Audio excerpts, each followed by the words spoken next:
tem problema. Mas assim, voltando para a gente fazer um pouco mais de interação aqui, dentro dessa perspectiva, deixando aí o Edson agora participar. E aí, Edson, o que é que você tem aí para complementar nesses assuntos? O que é que você acha dessas máximas que ela colocou aí, né? Dessas premissas? Vamos colaborar um pouco aí com a discussão e passo a palavra aí para o Edson fazer uma pergunta e ajudar aí para a gente comentar melhor as ideias. Sim, sim, eu entendi perfeitamente todo o contexto que ela estava abrangendo, certo? E só que assim, sempre quando a gente vê alguém de outro país ou tem contato com alguém de outro país, a gente tem certas dúvidas, né? Isso, lógico, não na concepção global, que seria o pensamento do país, mas sim na concepção da pessoa que vive lá. E eu vejo muito no discurso da esquerda, Leila, vamos dizer assim, um discurso muito bonito, por isso que é muito atrativo. Até mesmo quando você vai partir dos filósofos tradicionais, né, vamos dizer assim, os clássicos que trouxeram essa ideia ao mundo, que vem muito mais longe lá com Rousseau, Voltaire, aí até Marx dá uma concepção, né, e Lenin começar a levar isso muito adiante para o Estado. E a curiosidade que eu tenho, usando assim de premissa, sem me alongar muito, é que eu sempre lembro de uma frase do Churchill, né? O Churchill diz que até os 20 anos, pelo menos a frase é atribuída a ele, né? O Churchill diz que até os 20 anos, se você não é socialista, você não tem coração. Se depois dos 30 você continua sendo socialista, você não tem cérebro. A minha pergunta para você é: a sua concepção aí na Alemanha, com o jovem, eles têm esse pensamento voltado mais à esquerda ou não? Você vê uma evolução diferente do Brasil, por exemplo? Quando você vai para as universidades no Brasil, é notório que normalmente o pensamento de esquerda ele é mais predominante. Na Alemanha também é igual? Olha, a Alemanha, nesse sentido, a gente não pode, a gente não pode tentar traçar um paralelo com o Brasil, porque a Alemanha tem um histórico da guerra, né? Então, obviamente, o alemão, o cidadão alemão, a guerra foi tão brutal para a história da Alemanha, é, assim,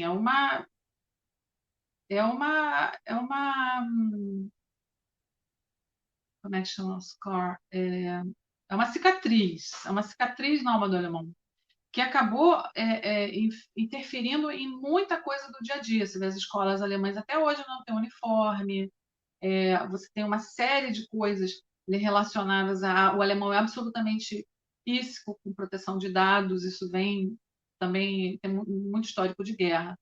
Agora, o alemão também, ele ficou, por ter sido ficado, né, como o bicho-papão da história, o que é uma coisa que, aliás, eu discordo, eu acho, assim, eu acho injusto que você tenha, hoje em dia, né, você vê uma Glaze Hoffman, você vê uma Erika Kokai abrirem a boca para chamarem as pessoas de fascistas. E, porque fulano é fascista, porque você é fascista, porque você conversando com fascista, outro escreve o livro conversando com fascista.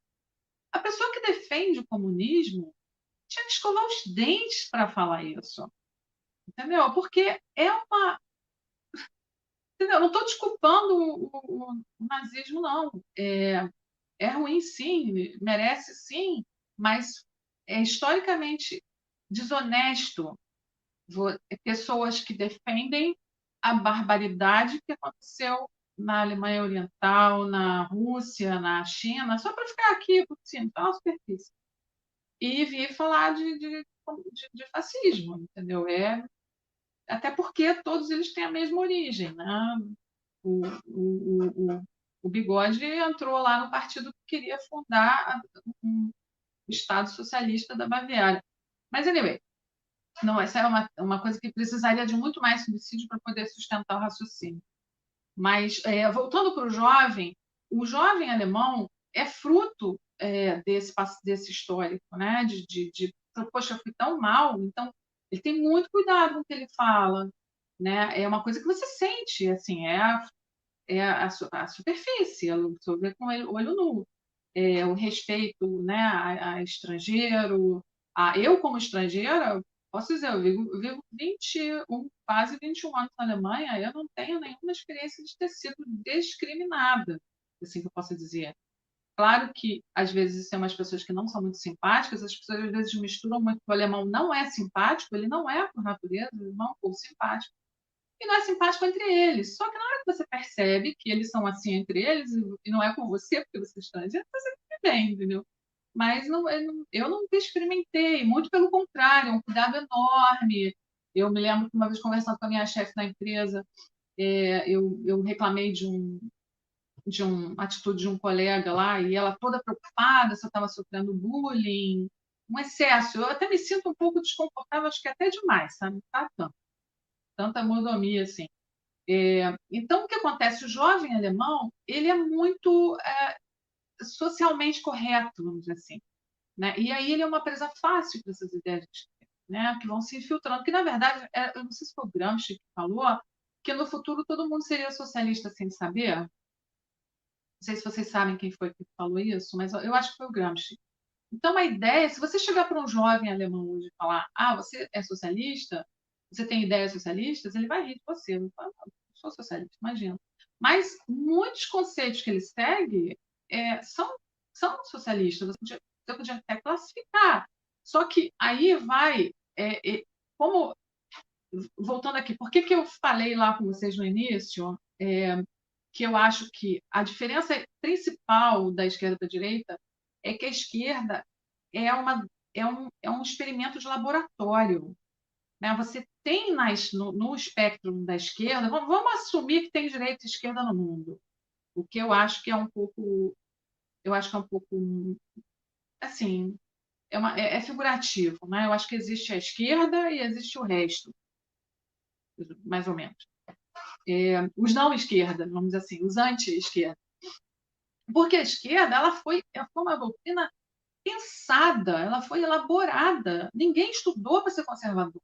Você pode estudar os conceitos conservadores, mas ninguém estudou para ser um conservador. Ninguém sentou ali, mesmo o Roger Scruton da vida, não sentou ali, o conservador precisa se desenvolver, fazer isso, como se fosse uma Bíblia.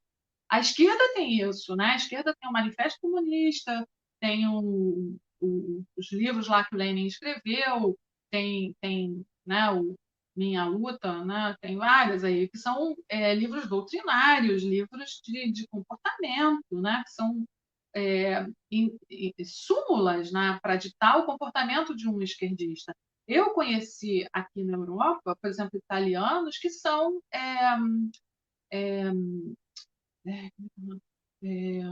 militantes profissionais. O próprio Lenin foi um militante profissional, o Marx foi um militante profissional.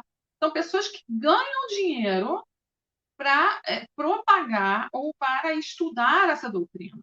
Enquanto que, por exemplo, hoje em dia, se você quiser falar qualquer coisa que está na agenda, né, aceita por eles, rápido você consegue um bico numa ONG, ou você consegue um apoio. Agora com o Bolsonaro isso foi muito, mas no período do Lula era uma festa. Era uma festa. Eu vou abrir aqui um blog para falar de não sei o quê. Você consegue lá uma verba parlamentar. Eu sei que já me ofereceram, né? Não, porque você faz uma ONG, você muda, aí a gente faz. Eu fui convidada aqui na Alemanha várias vezes para propagar as ideias. Mas, então, assim, o esquerdismo ele foi muito bem pensado, ele foi muito bem elaborado, ele foi muito estudado. O Marx ficou anos vivendo em Londres, né, como exilado, e ele não fazia outra coisa senão ficar lá estudando e lendo e escrevendo as maluquices dele lá. O Lenin a mesma coisa, ficava lá. E o engraçado é que assim, é tão ridículo quando você vai estudando a história deles, assim, isso dá vontade de rir mesmo. Porque o Lenin, por exemplo, eles lutam pelos trabalhadores, né? O Lenin ele não falava com a classe trabalhadora, né? Ele fez lá, ele fez direito, e uma época lá, acho que ele trabalhou alguma coisa, basicamente o tempo todo ele viveu no exílio, e quando ele viveu na Sibéria, por exemplo, ele não tinha contato, ele se sentia superior, ele se sentia um ser acima daquela gentalha, entendeu? Era como ele chamava aquela pessoa, gentalha. Então, ele não se envolvia, o cara estava lutando por uma classe que não tinha, com a qual ele não tinha nenhuma identificação. O Marx é a mesma coisa. O Marx morou na primeira fase da vida dele em Londres, no exílio, ele morou num lugar que hoje é o Sorro, que é até bem assim, tipo, acho que é uma Vila Madalena, em São Paulo, que hoje em dia é um lugar legal, mas na época era um lugar assim, bem sabe, tipo um Osasco, assim, na periferia, né? Era uma área industrial e ele não tinha nenhum contato. Ele chamava os vizinhos de vagabundos, de andarilhos, de operário, assim, mas bem negativo mesmo, sabe? Ele se sentia, ele não tinha nenhuma ligação com aquilo. Então, assim, é tão falso. Aí tem um monte de vídeo. Aí tá uma coisa engraçada também que aconteceu. A Alemanha Oriental tinha uma certa rixa, vamos dizer assim, com a Rússia, né? Porque eles queriam. O alemão, tudo que faz bem feito, eu sempre digo, até o mal. E a Alemanha Oriental era o Estado comunista perfeito, né? Assim, sob o ponto de vista deles, né? De total controle sobre o cidadão e um aparato de controle e de impor o medo no cidadão, o cidadão se sentir muito vigiado o tempo todo, e de fato era quem viu aquele filme é, é, A Vida dos Outros, deve lembrar, dá um spoiler aqui, se a pessoa não viu no final do filme, que o cara pega né, o dossiê da vida dele, vem um cara com um carrinho, uma pilha de livros, né, que eram os relatórios lá que faziam, que vigiavam o cara. Então, assim, você vê que é tão mentiroso, sabe? É tudo tão absurdo que você fica pensando, cara, como é que alguém acredita num negócio desse, né? E Mas, assim, eram pessoas que professavam um negócio que eles, com a qual eles não tinham nenhum. Quer dizer, eles usam as pessoas, né? Eles usam, como usam hoje, então, estão usando hoje em dia, né? Os LG, tudo, né? Usam o movimento negro. Quer dizer, o que interessa para eles ali naquele momento, eles estão usando para se. O que eles querem só é poder, é controle, poder, porque quando você vai a fundo, você vê que realmente é uma doença, é uma doutrina dominada por então, pessoas que têm problemas mentais sérios. colaborando contigo,